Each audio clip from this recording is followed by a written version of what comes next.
Okay, starting recording too. The preliminaries, always in practices, especially in the Mahayana and Vajrayana Buddhist tradition, there are always a lot of preliminaries, many practices you do in order to get ready for the actual practice of sitting and meditating. So let's consider these as our preliminaries as we're sitting, preparing our hearts, our minds, sitting in the space. So, great. So, ready with the preliminaries.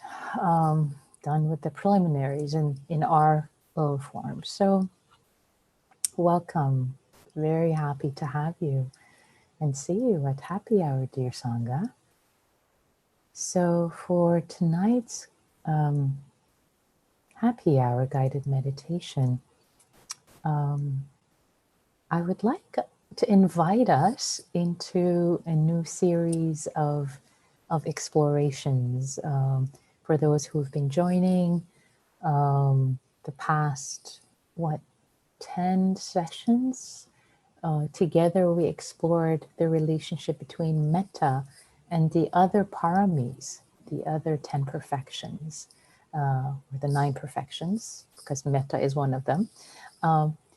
So today I figured, I felt inspired. Actually, I was sitting a silent retreat at home for the past 5 days. I've lost track of days. It started on Sunday, which just ended today. And in this era of COVID-19, since we can't sit together in a retreat center, sitting at home, supported by Zoom is a new way to sit retreat. So I'm really grateful to have been able to do that. And I just came out of retreat earlier today. So I'm still steeping in the retreat space and I'm quieter than I realized. So with this, what I'd like to invite us to explore is to start on the new series, as I was reflecting today, on the Eightfold Path, the relationship between Metta and the Eightfold Path. And I think this can be very interesting, exciting ways to explore these beautiful teachings in a new way from the perspective of Metta, how each one supports Metta, loving kindness, and how Metta, kindness, friendliness, supports each of these factors. So let's see what we discover. So the first of the Eightfold Path is wise perspective, is translated in so many different ways: right view, wise view, but I like wise perspective or helpful perspective as the best translation. So let's sit with that for a moment. A helpful perspective in life. It's the very first one. So the Buddha was giving us a signal. Hey, people, the perspective you take is really, really important in life, is fundamental. And we have choice in what perspective we take. Everything can be taken away from us, our health, our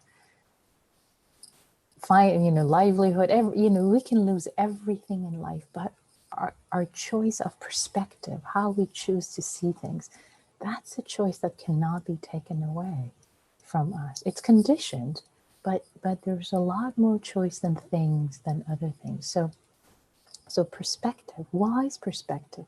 We can have unhelpful, unwise perspectives, and we can have helpful or wise perspectives. And sometimes maybe it's helpful to consider unwise perspectives.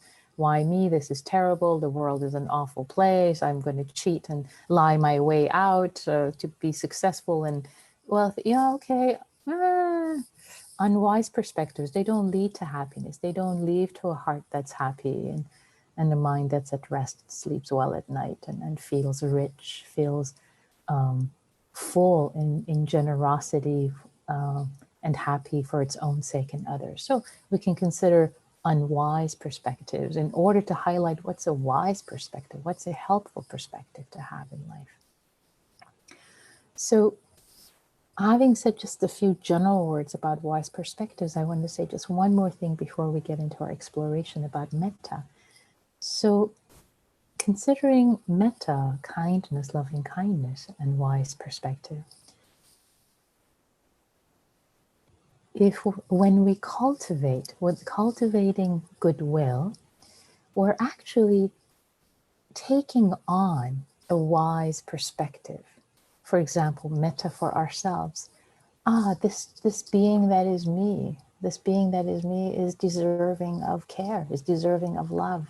That's a wise perspective that we take on in order to cultivate metta for ourselves.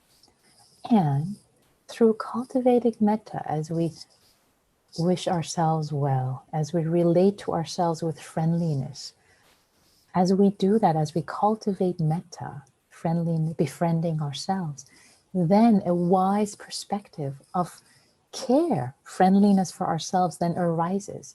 So wise perspective gives rise to cultivating metta, and metta gives rise to wise perspective. Do you see that relationship? It's a virtuous cycle. It's a virtuous cycle. Similarly, cultivating goodwill for others. The unwise perspective could be, oh, terrible, people they deserve to suffer, blah, blah, blah. Just a sense of ill will. But a helpful perspective that causes our heart happiness and freedom is, just like me, everybody suffers. Just like me, everybody wants to be happy. Just like me, there are all these human beings going along their lives trying to do the best they can. So taking on a wise perspective opens your heart to cultivating goodwill for all beings. And as you cultivate goodwill for all beings, a sense of ease, spaciousness, and a more helpful perspective. So that when somebody cuts you off in traffic, nowadays we're not driving much, but if somebody were cutting you off in traffic, then it wouldn't be like, they're terrible, and expletives come out. It's like, oh, maybe they're in a hurry. Maybe something, they're trying to get somewhere. Maybe somebody's in danger. Like, may you be well. A more helpful perspective that gives you heart ease so that you don't have road rage. So there's so many ways that these two can play with each other. So without further ado, let's dig in and explore wise perspective and cultivating friendliness. So with that, I'd like to invite you to just sit, move, lie down, whatever is comfortable for you.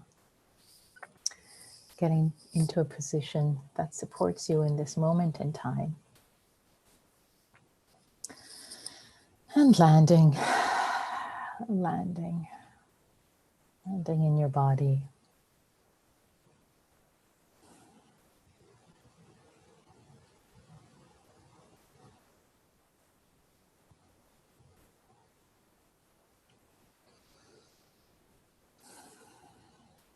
Landing with your body, in your body first and foremost.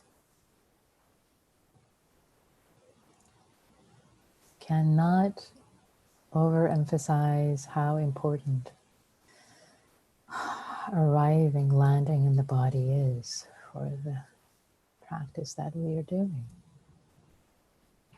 Feeling your feet, your legs on the ground. You're sitting on a chair, the bottom of your feet, planted, rooted.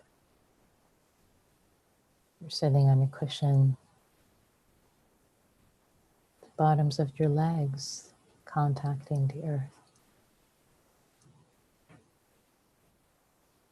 Landing into your sit bones, your bottom touching the chair.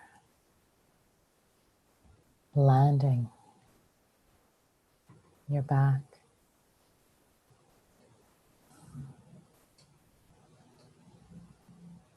Touching the back of the chair if you're sitting in one. Feeling the contact points between your hands,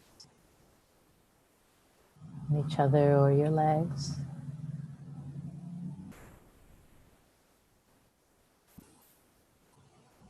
Landing in your body.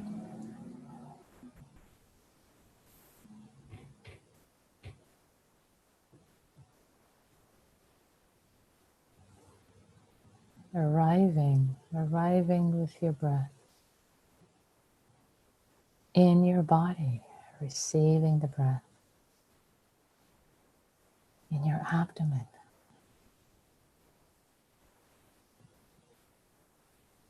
Not effortfully.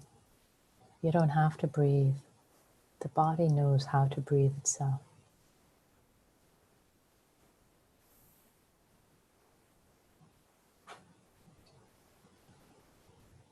Simply opening, as if you're opening up the pores of your body to receive each breath.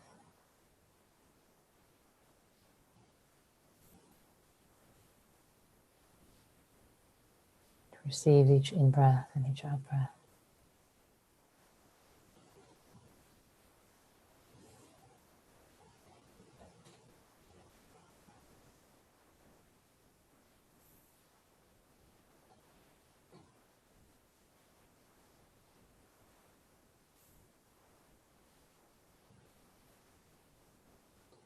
Letting your shoulders soften.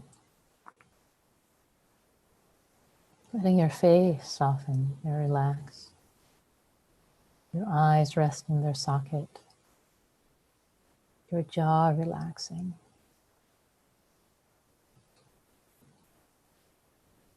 Your lower back relaxing. Releasing any holding in your feet, in your legs. Your chest relaxing.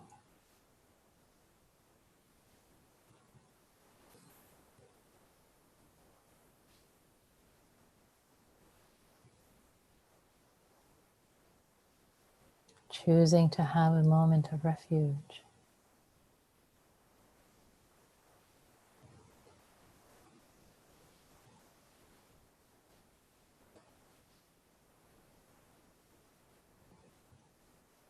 If thoughts arise, it's no problem in thinking per se.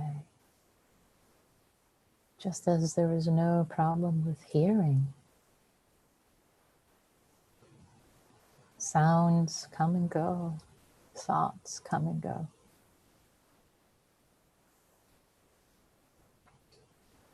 Every sound you hear, you don't get up to go check to see what the source is. You don't follow it. Sound just comes and goes. Let your relationship with thoughts be the same. They arise and pass. You don't have to follow them. You don't have to be reactive.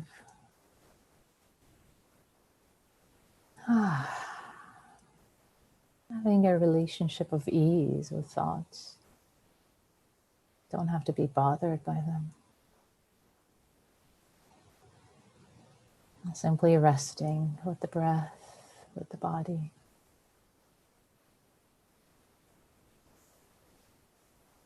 Arriving more fully in this moment's experience.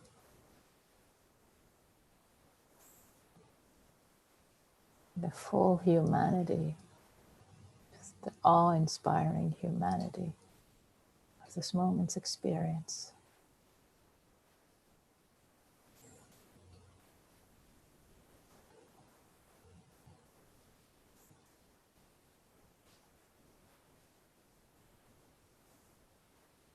Having a sense of awe, curiosity. Receiving the breath in the body.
And noticing if any perspectives are arising.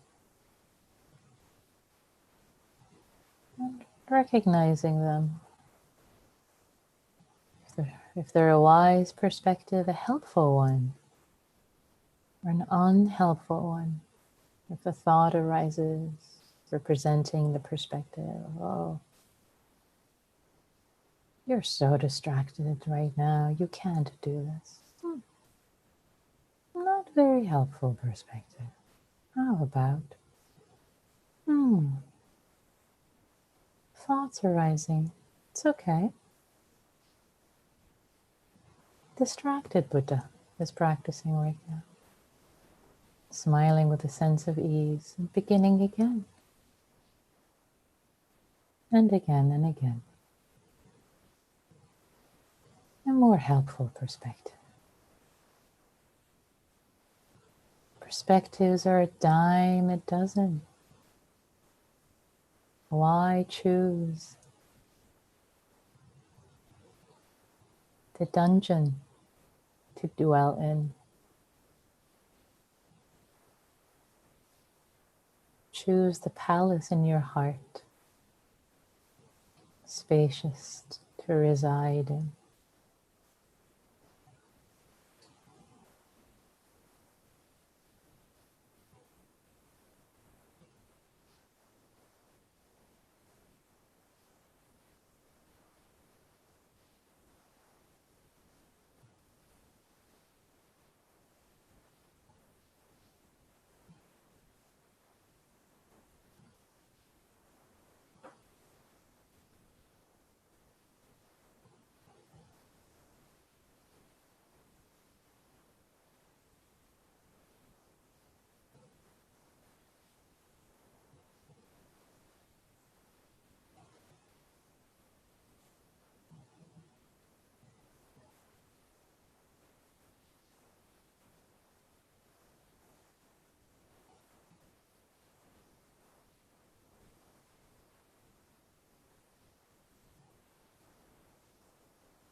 I would like to invite you, if you wish, to consider the perspective that you are worthy of care, of compassion, of love, of friendliness, just as anyone else in the world. As the Buddha said, you search the whole world, you won't find anyone more deserving of yourself, more deserving of yourself for your own friendliness, metta, care. Consider that perspective.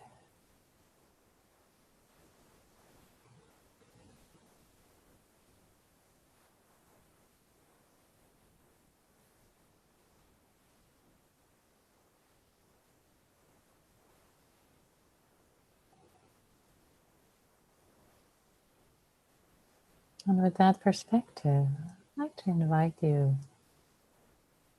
to bring to mind, to conjure up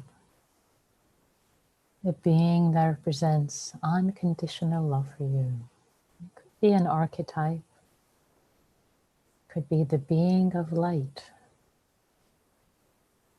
shining their light unconditionally on everyone. Many people who have near-death experiences, for example, no matter their religion, their age, their background, their religiosity, more than 90% report feeling held by unconditional love. Not because they've done anything to deserve it, but it's just available. They're held. Imagine you're being held unconditionally by this being of light or any archetype, the Buddha, Jesus, Mother Mary, maybe Dalai Lama, or whoever works for you, archetype or human, whatever works for you. Be creative.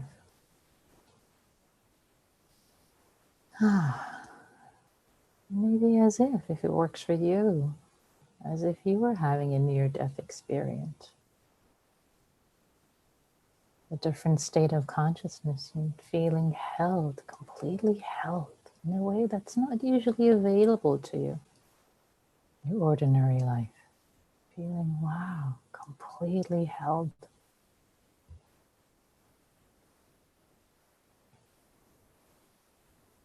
Completely accepted. Completely loved.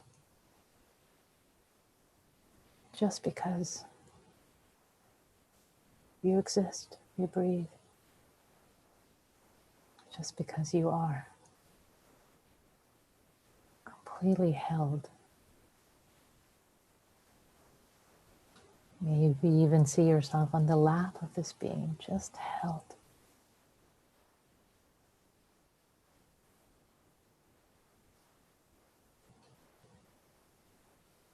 There is nothing you have to do. There's no one you have to be. You are completely held already.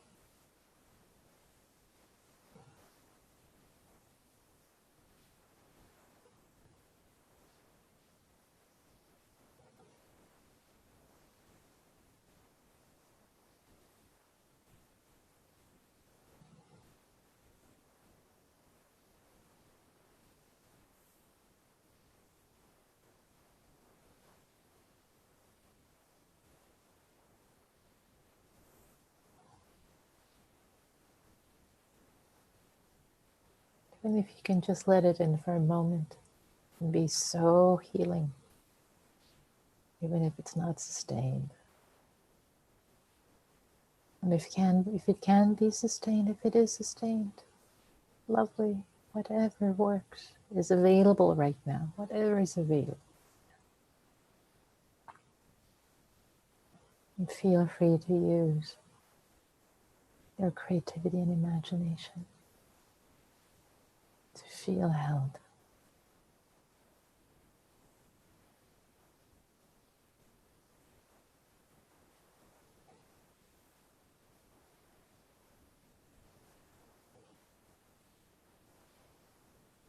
There is nothing you have to do or be. No one you have to be. You're already held, gazed upon with unconditional acceptance.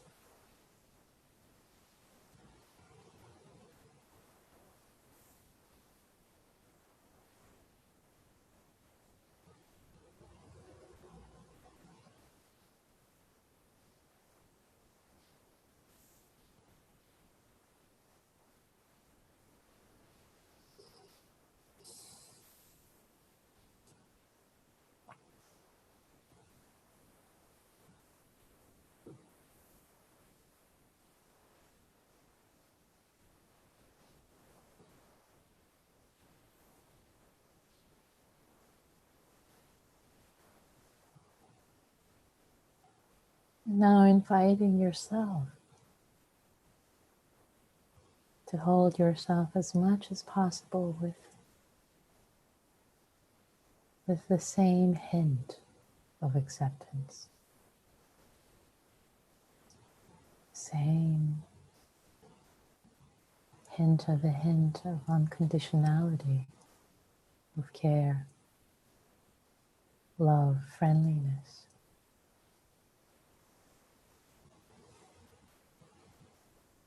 Or maybe more than a hint of a hint.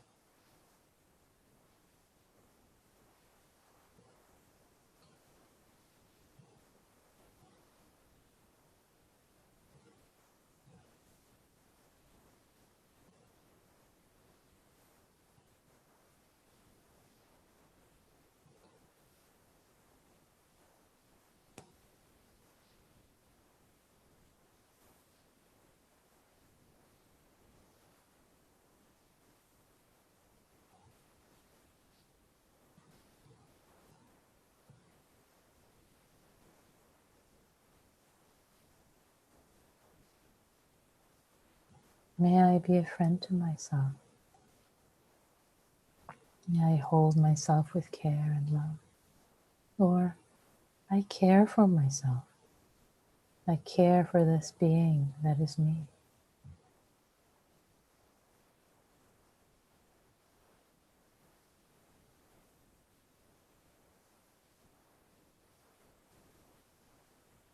I am deserving of care, friendliness.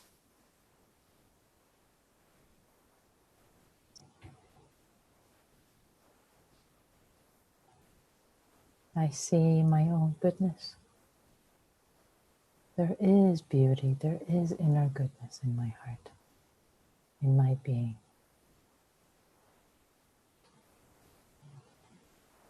May I recognize, may I see my own inner goodness. May I befriend myself and support my own goodness.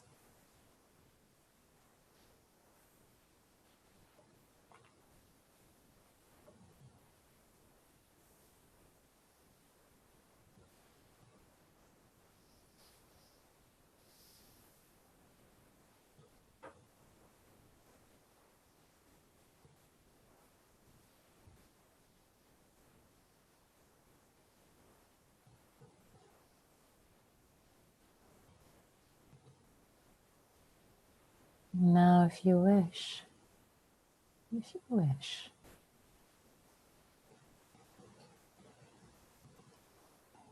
to invite yourself to now consider the perspective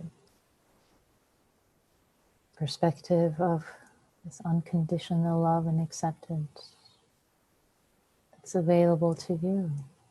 It also shines upon every human being, every being, every being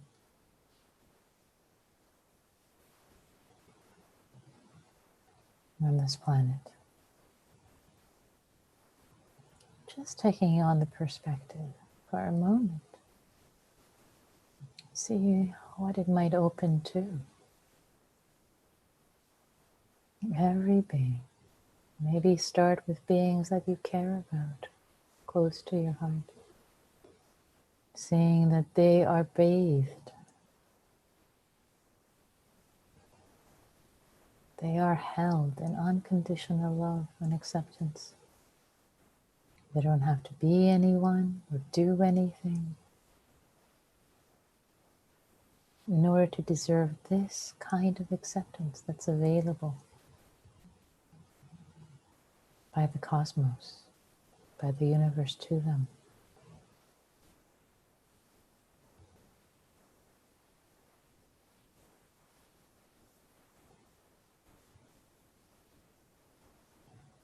On some level, there is a perfection in them just being.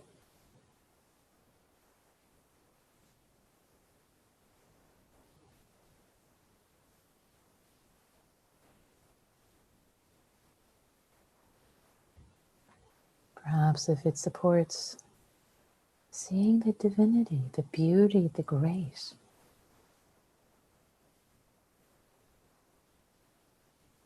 that is their being, is their existence, without attachment to being in a particular way, without attachment to outcome.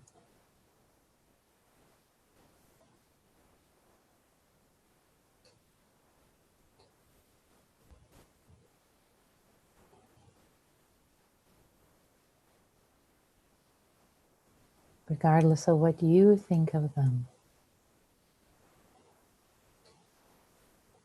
and how you measure them or they measure themselves, etc., etc. How they judge themselves, how you judge them. Regardless of all of that,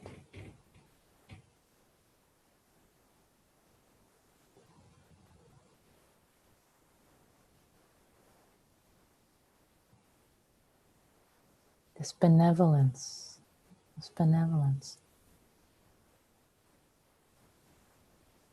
sense of benevolence as the fabric of the universe holding them, just as it holds you, just as it shines on you.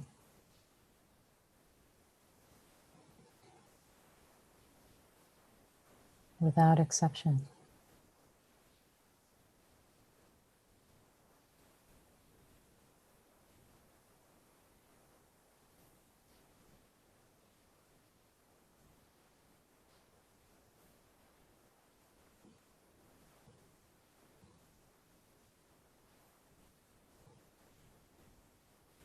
And feel free to see all of you, and maybe all of us.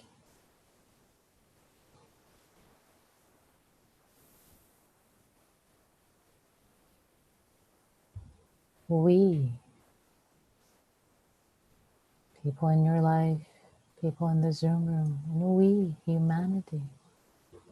We, all living beings, held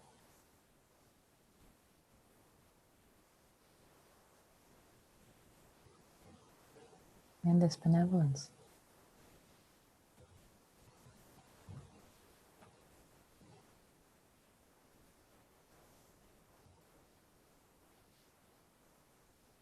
No one left out.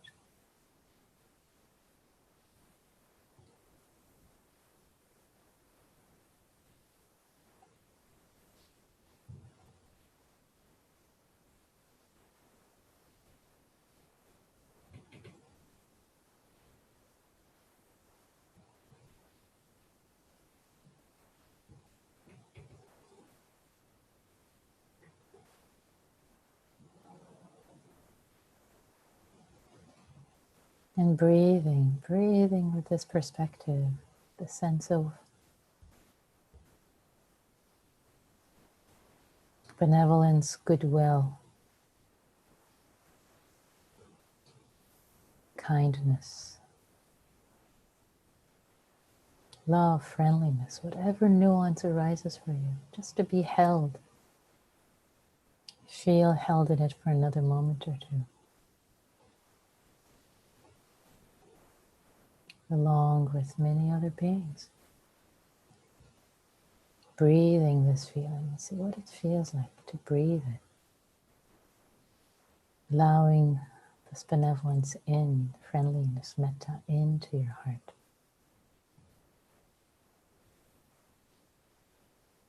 into your belly.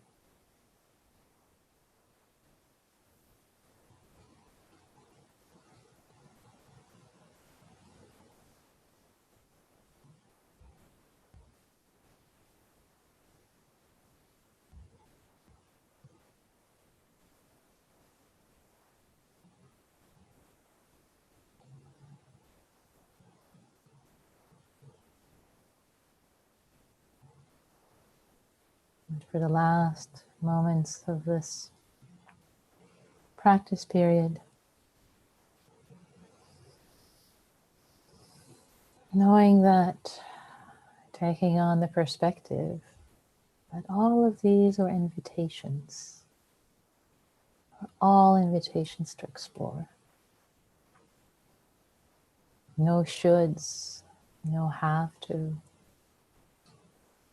and different reactions, different explorations might arise for you, might have arisen for you, which, given all the causes and conditions, are just the right ones for this moment. So not to judge, not to fix, not to compare.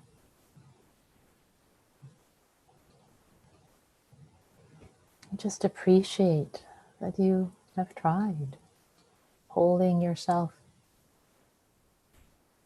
with appreciation for your own inner goodness. You showed up, you tried, without attachment to outcome. Even if there was a moment of friendliness, connecting with goodwill, or a moment of mindfulness in your body, yay, celebrating that, letting go of the rest. We're all practicing together. We're just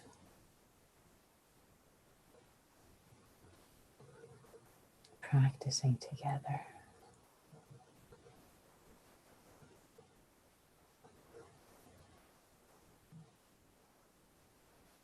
As Ram Dass said, we're all just walking each other home.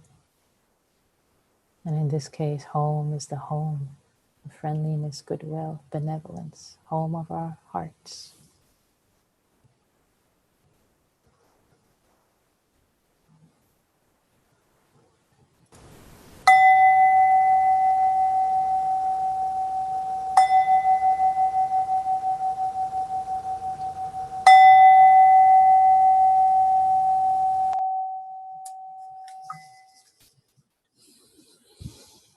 Thank you all.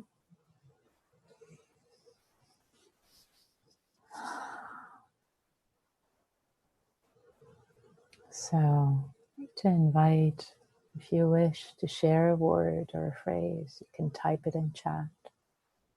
What's arising for you? What arose for you? You can also unmute yourself if you wish. And I'll get us started by sharing that. Taking on, as we're exploring, taking on perspectives with cultivation of metta and goodwill, taking on this perspective of the benevolent being. And I refer to something that has been helpful in my practice, with having read hundreds of people who've had near-death experiences, they're flatlined, the hospital, etc., and reporting that they've experienced being held in unconditional love. And it's so profound and powerful to read these, to have read these for me, that I wanted to evoke that, bring that in. And if it works for you, if it doesn't, let it go. These are just invitations. But for me tonight, in the practice in evoking that, it was very powerful. It actually felt there's a very powerful sense of connecting with that in my own practice, which I hope was transmitted and could support you. I can always hope.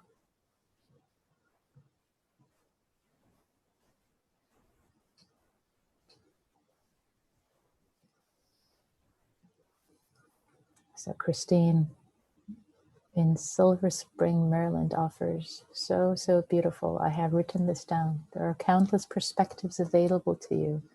Why choose the dungeon when you can choose the palace of your heart? Thank you, Christine. I like that one too. Maybe I'll write that one down and use it next time. It just came out. Ali offers, unconditional love is such a healing perspective. I can hardly comprehend it even now. Yeah, thank you, Ali. It is such a healing perspective. So healing.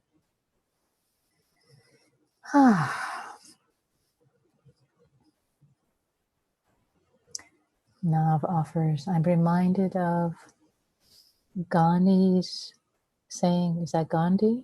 Or Ghani is saying, the quickest way to change the world is to change the way we see it. Yes, must be Gandhi. Yes, exactly. Perspectives.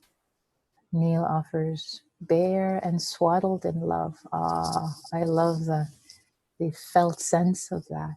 I love the rawness. Actually, that's an image that was coming up for me too, being swaddled.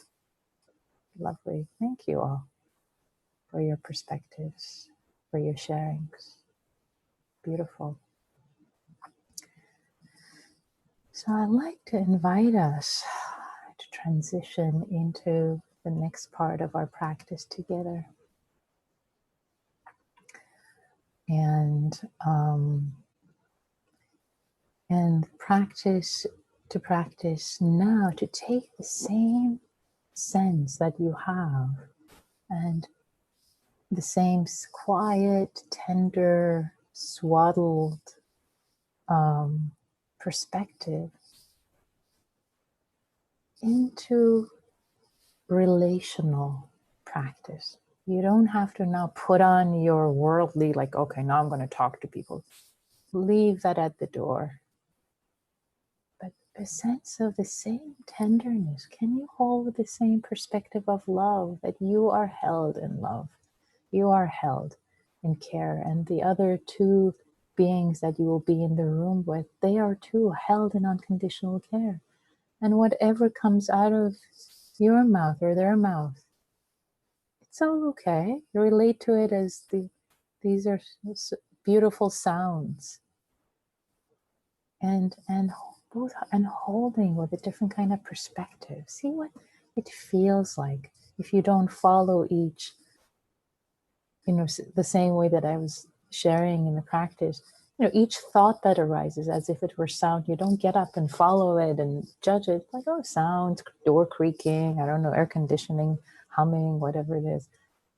Same way as celebrating, in a way, whatever arises in this with this perspective.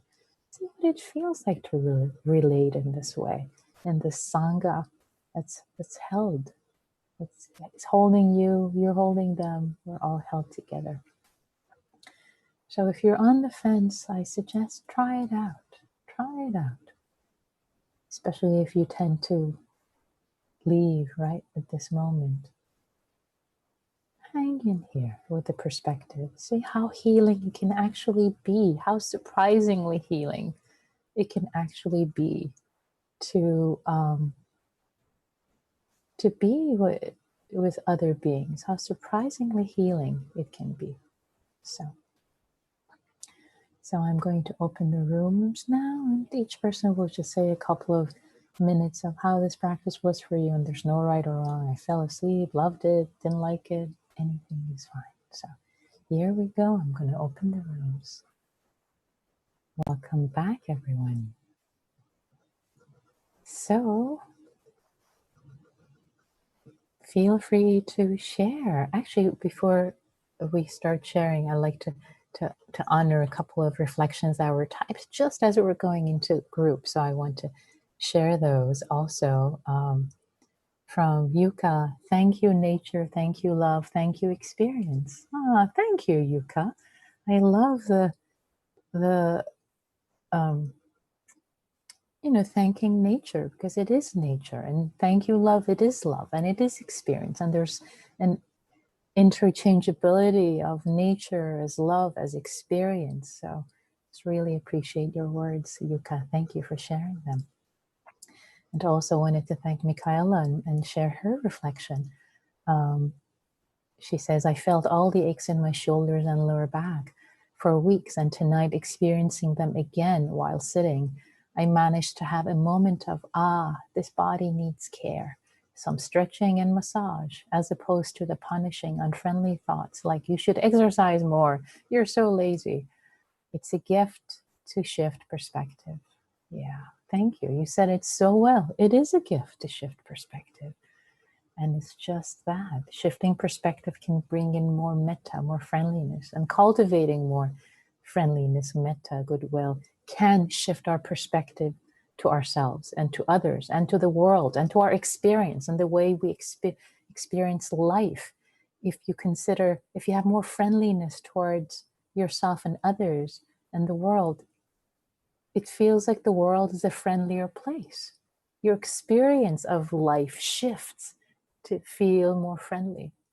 So anyway, okay, now I'd like to hear from you. An invitation, please. I'd like to make a contribution. Please.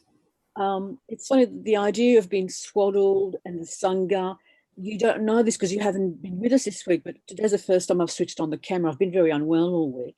And when I joined that little group that, the other two people, Neil filled my heart with love. He said he was hoping he'd be able to see me in that little group because he knows that I've been unwell all week. And he kind of filled my heart with the power and the love of the Sangha and the support of being swaddled by fellow practitioners. Oh, and now you filled my heart by sharing that, Mary Christine. I feel swaddled and cared. The love of the Sangha, you being cared for by the Sangha caring for each other, it just makes me so happy. So thank you to the Sangha. And thank you for being part of the Sangha and feeding the Sangha with your presence. Each and every one of you, everyone, thank you. Very sweet. Thank you.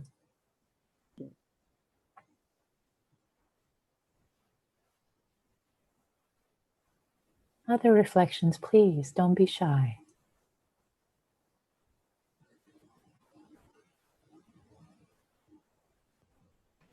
I have something to share, I guess.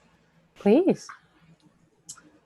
I got into a conversation yesterday or the day before, political discussion, which I've always been involved very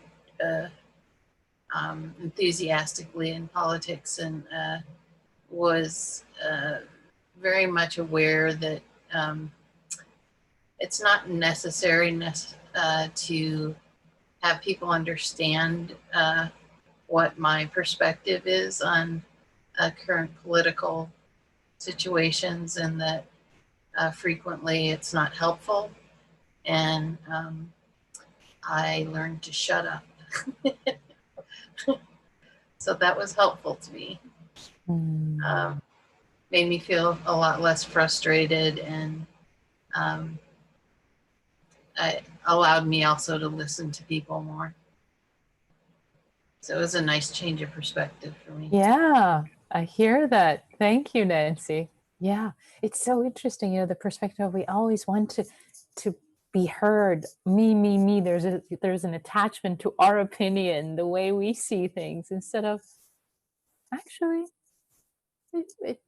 what if it didn't happen? Let's experiment with just listening, receiving, and that can shift the dynamics too. So I so appreciate you bringing different kind of shift in perspective as you experimented with yesterday and seeing how it works. Lovely. Thank you. Other reports from the field. Yeah, let's call it that. Reports from the field.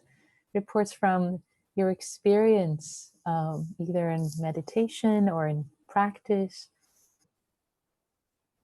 I love the perspective you offered, Nikki, of deserving everything, not because of anything we've done or not done, and turning that to everyone. And that is so hard for me to wrap my human mind around, that I'm worthy of everything just as I am. Like, that is really powerful, and I'm really gonna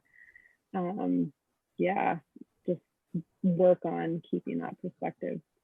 Awesome. Thank you. Thank you, Ali. Thank you for naming how, in some ways, how challenging that perspective can be to the human, to kind of the limited perspective of comparing and judging, and at the same time, I hear in what you're saying that your heart is called to that perspective. There's something grander, a grander vision in that than our limited human minds. And that's what mystics experience and talk about and teach. And not just mystics, but we're all mystics, because we all can have access to this perspective in different times of our life. Sometimes, a birth of a child, like, it's perfect. It doesn't have to be or do any. It's this being, just being born, just existing, is perfect. It's perfection. But then when they grow up, we lose that. But it's those moments like that, we're all mystics. Or a moment of deep love for another being, or a moment of passing, someone dying, transition. There are these moments that our minds open up to this different perspective that actually is available all the time. So I really appreciate you naming it, Ali. How challenging, and how, there's something to actually keep in the foreground, and keep swimming with. See how it bubbles up, bubbles through. So, my dear ones, it is 7 p.m. in California, and I think maybe 9 a.m. in Japan. I don't know. I'm losing all the time zones, but maybe noon in Australia. Yeah, midday in Australia on the Friday. That's right, next day. So So we're in the future. what's that? Yes. It's like I'm living in the future in terms of the Yeah, time so you zones. are. Exactly. So it is time to bring our dear togetherness, our precious togetherness, the Sangha, to a close for now in this form. And thank you all for showing up, practicing, supporting each other and yourself and all beings whose lives yours touches. May you be safe and happy and healthy and well, and all beings included.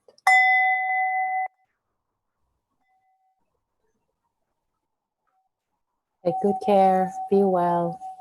Good evening, good morning, good something or other. Nikki, Thank you. Thank you, Nikki. Thank you. Bye-bye.